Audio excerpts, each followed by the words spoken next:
From Liberal Senator, former ambassador to Israel, Dave Sharma. Dave, what did you make of the announcement from Donald Trump?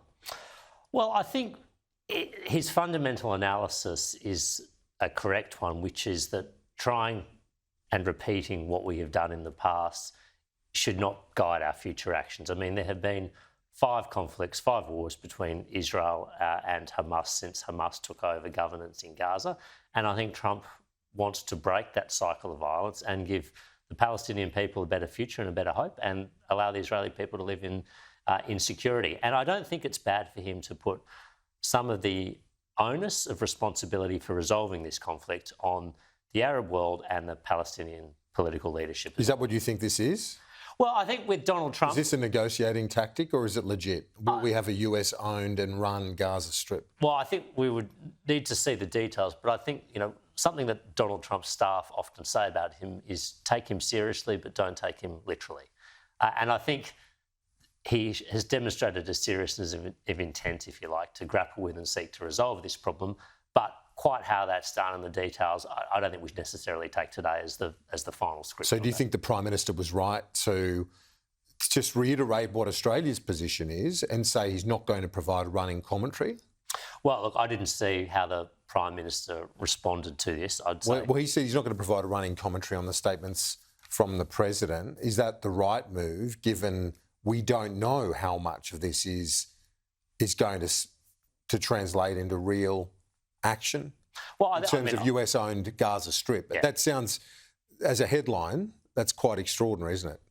I think the way for Australia to approach this issue is the way we approach any issue. Through our own national interests, we make our own policy, we make our own decisions. Of course, they should be guided and informed by the actions of our major partners and allies, especially a country as influential as the United States. But I would say it's certainly too soon to be saying Australia should be shifting our own policy in response to what has been announced over. It would be an earthquake if we were to have a US-owned and run Gaza Strip, wouldn't it, in terms of the regional response? It would certainly be a significant change. But, as I said, I think people have, and rightly and understandably, people in the media have focused on that particular element of what he said in his press conference. But I think the other elements that he sought to address, the desire to ensure the cycle of violence is broken, the desire to ensure Hamas is eliminated, the desire to give the Palestinian people a better future, and the requirement for the Arab world to play a more forward-leaning role in resolving this conflict. I think they were equally important elements of what he said. But he didn't make any reference to a pathway to Palestinian sovereignty or statehood. Well, he talked about expanding and growing the Abraham Accords, and of course, the gold prize there is Israel-Saudi normalisation. Of course, in Trump's first term, we got 4 normalisation agreements with Morocco, Bahrain, Sudan and the UAE. And people see that as the linchpin of a broader Arab-Israeli peace. Now, I think a broader Arab-Israeli peace would provide the Palestinian people a better future.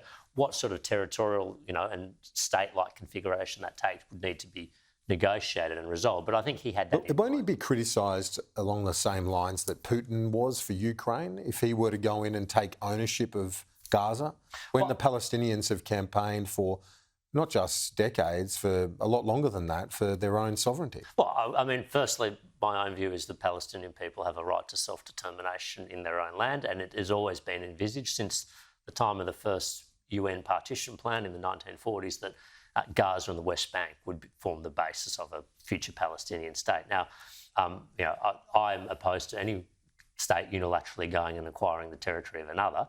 I don't know if that's necessarily what Donald Trump has in mind here, though. It seemed to be what he suggested, though. Is this part of the literals versus serious thing? But we've seen comments like this about Greenland. We've seen comments like this about Panama.